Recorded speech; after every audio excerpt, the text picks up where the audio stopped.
Hello there. Welcome to this episode of Force Ghost Conversations. This is your host, Anthony King, and this week I'm going to take a deep dive look into Andor Episode 10 titled One Way Out. Before we get started, I'm inviting you to join the conversation with us. We can be found on Twitter at Force Ghost Pod. You can also follow us on Facebook, Instagram, YouTube, and TikTok just by searching Force Ghost Conversations. We look forward to connecting with you on those platforms then. Also, please be sure to subscribe, rate, and review the podcast on your listening site of choice. Finally, please be sure to check out our TeePublic store to buy some Force Ghost Conversations merchandise. And without further ado, it's time to gather around the campfire for some Force Ghost Conversations.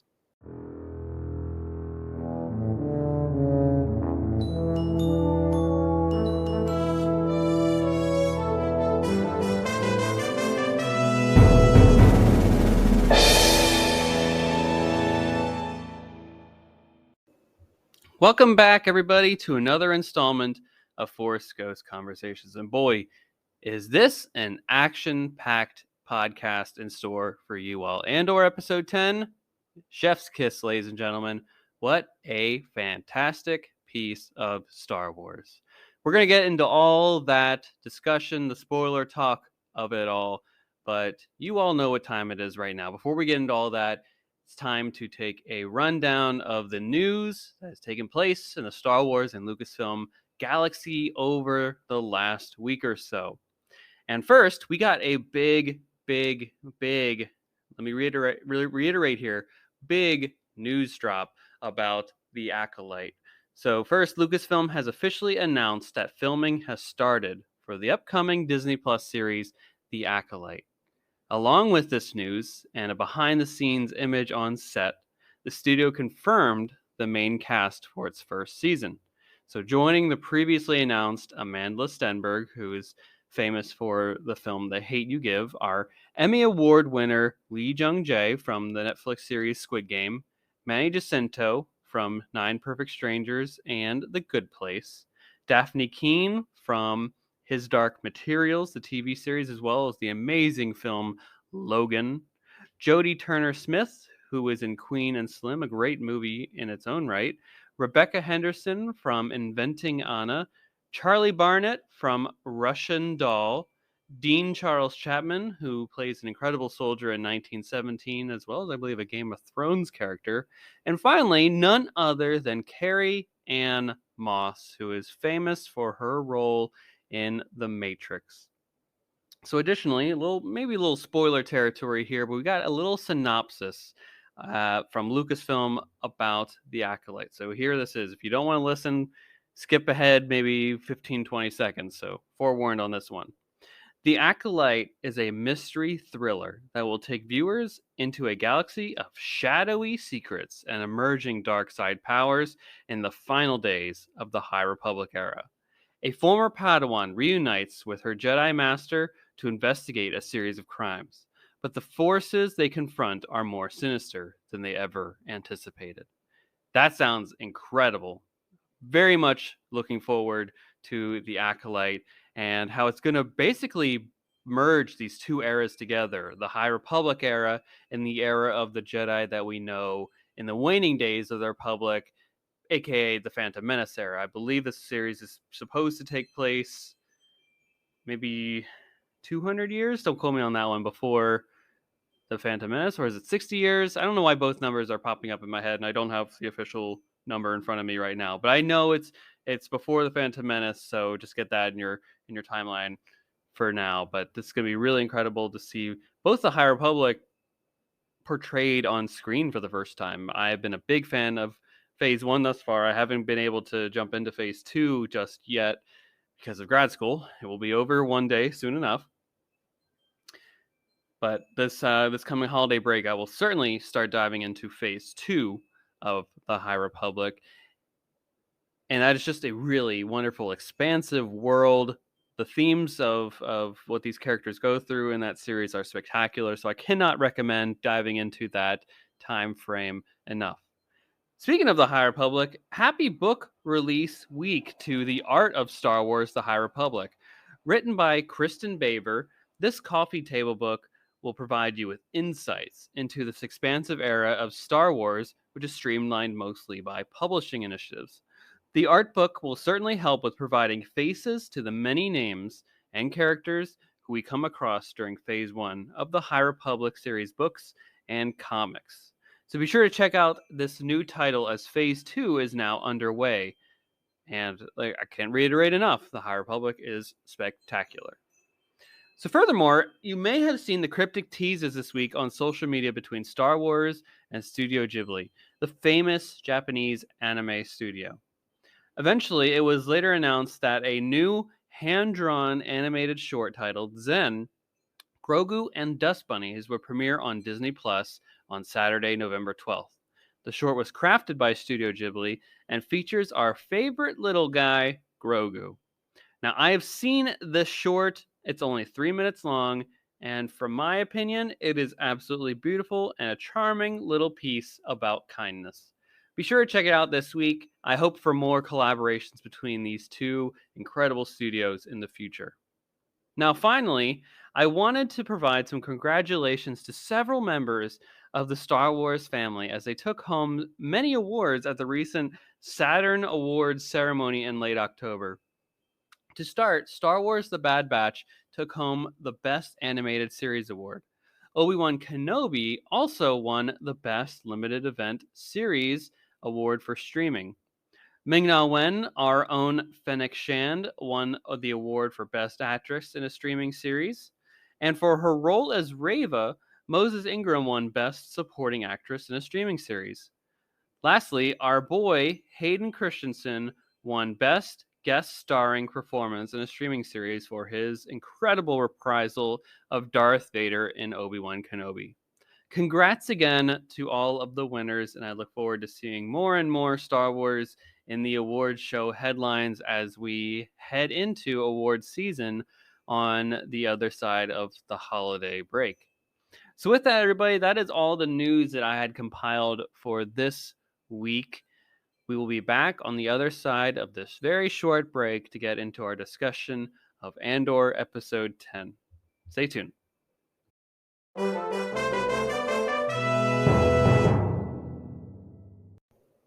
Okay, everyone, welcome back.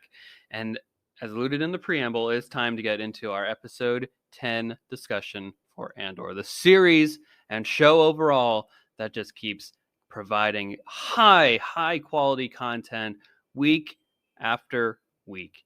Andor is just this wonderful cake that you're able to get after a long day's work. I mean, at least for me, I watch these episodes after I get home from grad school. So I'm typically 9 o'clock at night after a 12-hour day or so, plus grad school on top of it.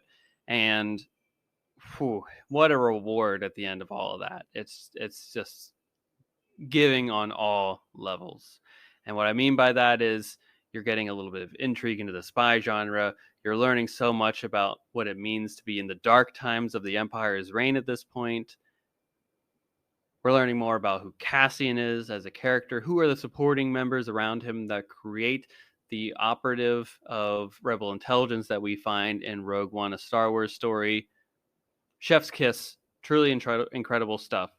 And before we get into all of the discussion here, forewarned to everybody, this is your spoiler discussion of Episode 10 for Andor One Way Out.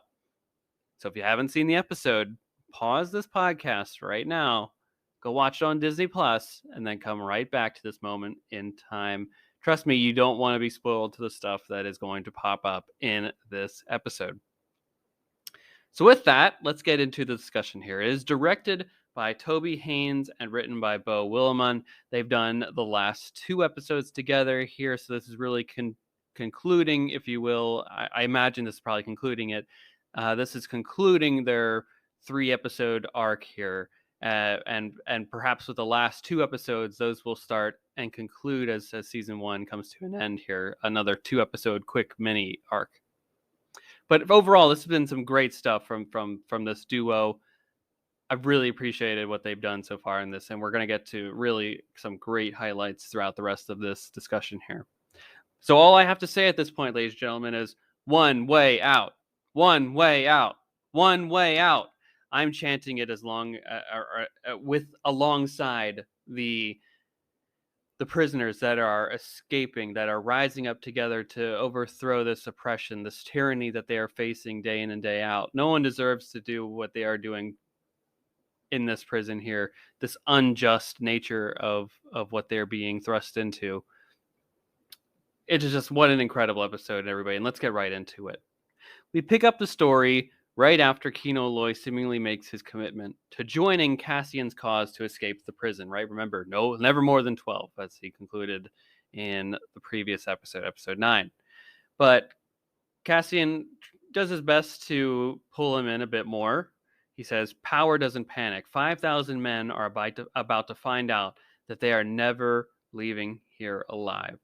There will never be less guards than tomorrow. Cassian is pushing that they need to strike tomorrow. Tomorrow is the best time. It needs to be done then for their escape.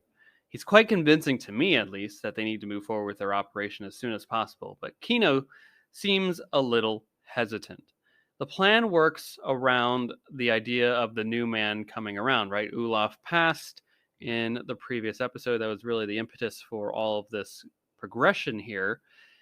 And when the new person comes in to replace him, that'll be their moment to strike. Cassian says this excellent line here. I'd rather die trying to take them down than giving them what they want. It's a great point by Cassian. It is do or die at this point. There's no time to waste, and there is no time better than the present. It is a harsh reality for the prisoners to face their own mortality here. It is pretty clear now that there is only one way out, as the episode is titled and will later be chanted by the prisoners as they try to escape. I also, when Kino later tries to rally the other guys in this prison level 5-2D, he says, quote, we are done with counting shifts. There is only then and now, end quote. The tension in this episode is palpable already and could be cut with a literal knife. So back on Ferrix, the Imperial presence seems to be strengthening. Cinta is still keeping an eye on everything, and it looks like now there is an Imperial operative from the ISB watching over Marva too, in case Cassian comes home. And that's a little bit of a thread from the previous episode that they're going to now keep eyes on her. I think this will probably come up later in the episode, or not the episode, but in the series, so episodes 11 and 12. So put a mental pin in that one. I think there was a reason for them showcasing this portion of the episode, because there's a lot. This is the only time they ever go back to Ferrix in the episode. So the fact that they're just like reminding you, hey, don't forget that this exists over here, it's important to note. We then join Mon Mothma, Take Holma, and Davos Golden. As you may recall, Davos Golden is the kind of gangster, if you will, that Take Holma wants Mon Mothma to meet with, as he knows the way to kind of coerce the Empire or get around, if you will, the way that they're now doing their banking transfers so that Mon Mothma can transfer her family money into this foundation that she set up, which we, of course, as the audience know as being the pseudo fund that she's using to fund the rebellion. Now, Mon Mothma clearly seems to be dreading this conversation. You can tell that from her body language, and she's giving short answers and just enough information in order for Davo to feel appeased and welcome. To me, Davo does not seem to be a good person at all. He gives off the sense of someone who has had generational wealth and overall wealth for his entire life. Everything now to him is just lifeless and joyless, in my opinion. He just seems like just general rich scum. He shares that he can handle the transfer of the funds with the Empire's regulations without any problem, really. Mon Mothma asks him about his fee, because she would rather pay him for his troubles than be in debt. Which he says, I don't need any money. Money's no good to me. I just want to come back to Coruscant. And he says, quote, a drop of discomfort may be the price of doing business, end quote. And that's really slimy, if you ask me. He would like I noted, he would like to come back to Coruscant with his 14-year-old son. He's looking to have an introduction between his son and Mon Mothma's daughter. Now, Mon Mothma starts to crack in this instance. She immediately rejects the proposal. If the work that is completed by Davo is truly the only way for the funds to be transferred to the rebellion amidst the Empire's regulations, then Mon Mothma will have to face a choice: her daughter and family, or the rebellion. The idea of the arranged marriage is really what throws her over the edge. How can she subject her own daughter to the same process and institution that has caused her so much unhappiness? Right? She's not looking forward to going home to parent every night. Perhaps, they in an alternate reality, these two do find love between one another, Davo's child and hers. Perhaps they don't. Mon Mothma's experience in this matter, though, is not positive and forms her viewpoint on the issue. I pose the question back to you folks at home. What do you think she will do? Will she find a third way around this?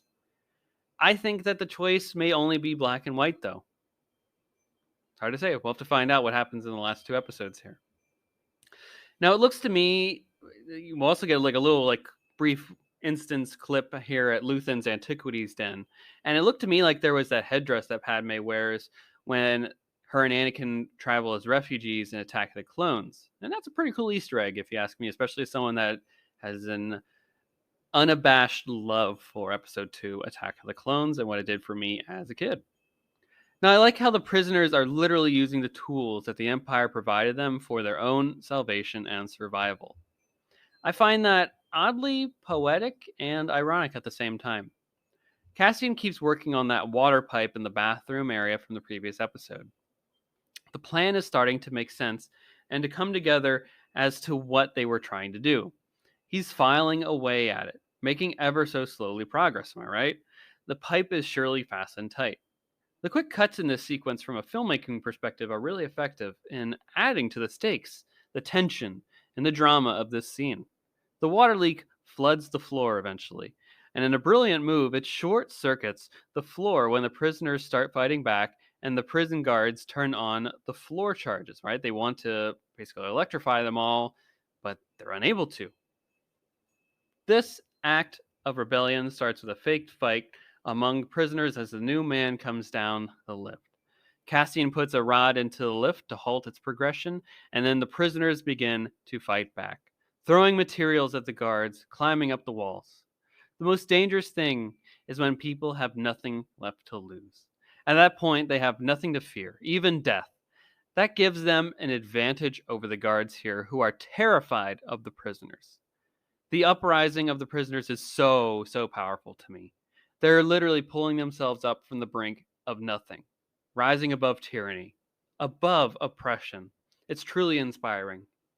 The flooding of the floors falls to the lower levels too, signifying that clearly something is up and wrong. It's out of the ordinary for this to be happening. The prisoners are so effectively able to take the initiative, taking advantage of the confusion, the hubris of the Empire, the lack of training that these guards have for this moment. They never, ever anticipated that something like this could happen. And this is how they're able to take the day. I am personally surprised that they, Cassian and Kino leave these two officers in the control room alive. But I guess they figured that they were useless anyways, who pose no real threat to their escape. Kino's speech is really good here to inspire the other prisoners to escape when he jumps on the intercom. He inspires them to take up arms. I love how Cassian puts Kino in this position, though, to make that speech. It's not Cassian making the speech. He understands that will be best coming from Kino rather than himself. Kino Loy has that voice that people want to follow. They believe in it. They resonate with it. They hear it. Cassian knows that. Kino is a respected member within this prison, from what I can tell, and the other prisoners will respond to his words better. That is real leadership on Cassian's part, if you ask me. Inspiring others is the true definition of leadership and what a leader does. He also pushes Kino to really deliver some hard truths, to be poetic in his delivery. It is powerful here. Although Kino is afraid, even timid, Cassian inspires him to provide the performance needed to take the day. Frankly, it is brilliant how he uses Cassian's words even to inspire the rest of the prisoners. And I love seeing the fear in the eyes of the Imperial Guards as they cut to them. How they cower. Their cowardly nature shows here.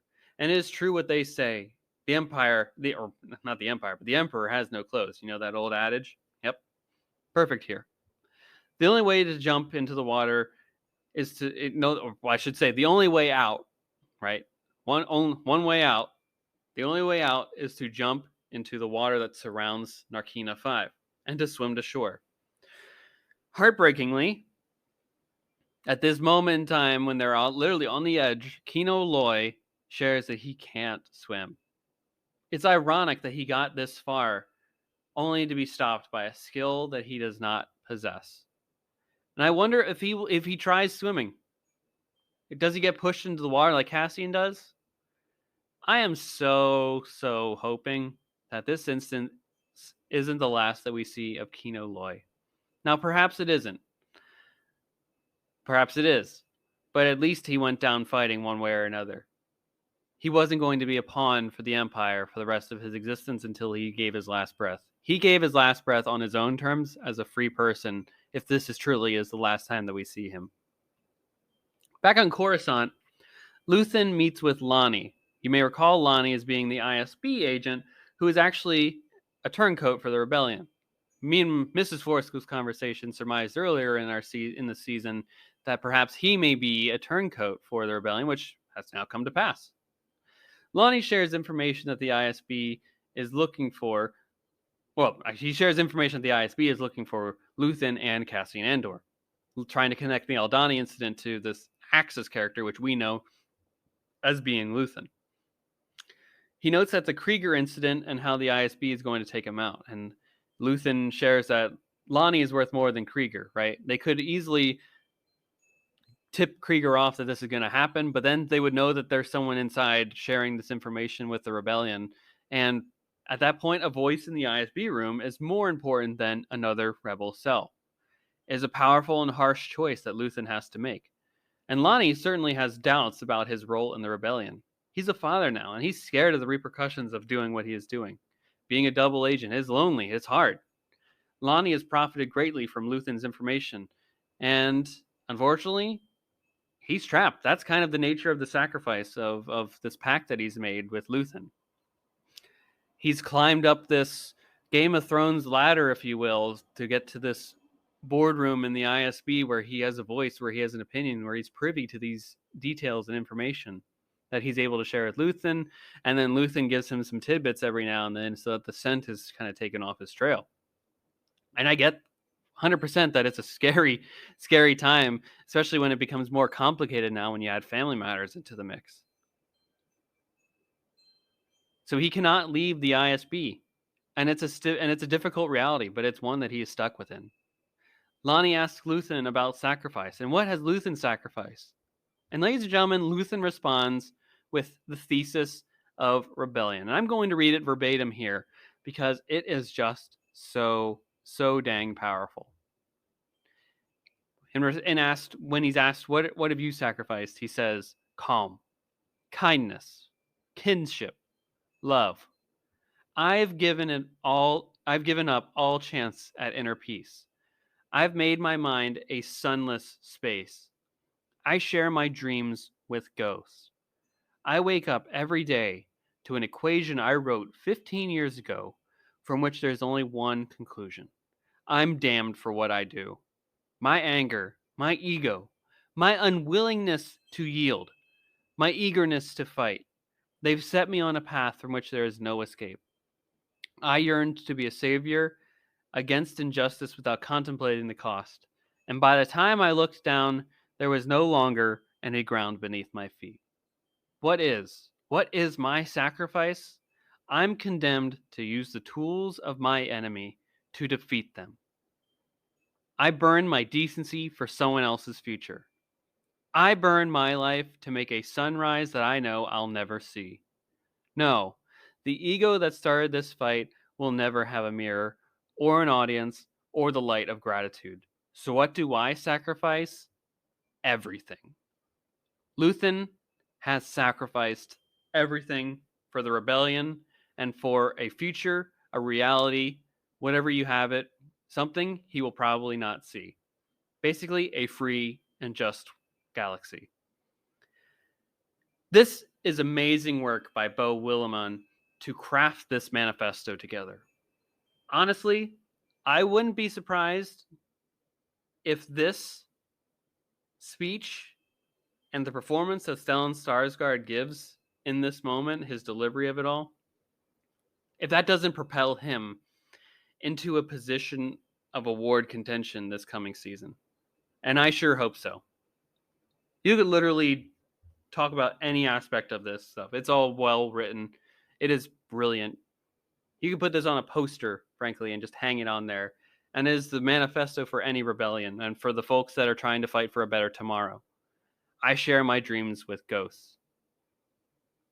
I burn my life to make a sunrise I know I'll never see. Wow. That's incredible, ladies and gentlemen. I hope that you are able to reflect on that this coming week as you think about how this plays out in your own life, how you're able to create your own little rebellion. How are you fighting for a better tomorrow? Think about that as you go through your daily activities. So the episode then ends with Cassian and Melshi running off into the darkness. They have made their way to land from the water and are off on another adventure. What an amazing cliffhanger for next week, ladies and gentlemen. Where does Cassian go? Where is he and Melshi going? Are they going to get safely back to some place? Is Luthen going to track them down? Is Vel going to find them? Is Saw Gerrera somehow out there? What's going on? I got a million theories in my head of what could possibly happen, and I'm so thrilled that we're only a few days away from getting to see how this plays out in episode 11. And unfortunately, we're at the penultimate episode next week, so that means we only have one more after it. But the joy is we get to rewatch all of Andor afterwards, and I can tell you what, ladies and gentlemen, this is a really, really special series that Star Wars and Tony Gilroy has put together for all of us. So with that is all the notes that I had for this week's discussion of Andor episode 10, One Way Out. And this concludes, of course, another trilogy arc of episodes from episode 8, 9, and now 10. So just incredible work that Toby Haynes and Beau Willimon did in putting this arc together. So with that, everybody, that's all I had for this week. I hope you're enjoying Andor as much as I am. If you want to continue the conversation with us, as alluded to in our preamble, our opening sequence here, you can find us on Facebook, Instagram, YouTube, TikTok, and Twitter. Just search Force Ghost Conversations and we'll be available on those platforms. We'd love to connect with you all. So shoot us a message, a tweet, comment on something that we've posted. Let's talk about Andor. Let's keep the discussion going. Also, if you feel so inclined and you're loving Force Ghost Conversations, leave us a review, a rating, subscribe to the podcast so you don't miss an episode. Willow is just around the corner. Andor is coming to a close. Bad Batch is coming up in the new year, too. Great stuff is coming around the corner. You don't want to miss out on all of our discussions, analysis, and so on and so forth. Finally, if you feel really inclined and you're loving Force Ghost Conversations enough, be sure to check out our TeePublic store. We have links in all of our social media pages. You can also just go to TeePublic yourself, search for Force Ghost Conversations, and you'll see our various designs for merchandise. If you want a Force Ghost Conversations t-shirt, a throw pillow, it's all there. We have both our Star Wars inspired logo and we have our Willow inspired logo as well. And with the holiday season around the corner, if you love Force Ghost Conversations, if you have a family member or a close friend, colleague that loves Force Ghost Conversations and you want to treat them, be sure to check out that site. So with that, everybody, that is all that I had for this week's episode. I hope that you enjoyed this installment of Force Ghost Conversations. We'll be back next week, discussing episode 11 of Andor. So get excited for that. Be sure to watch Andor in advance and check out the previous episodes. So until then, everybody, may the Force be with you. Have a great week. Bye.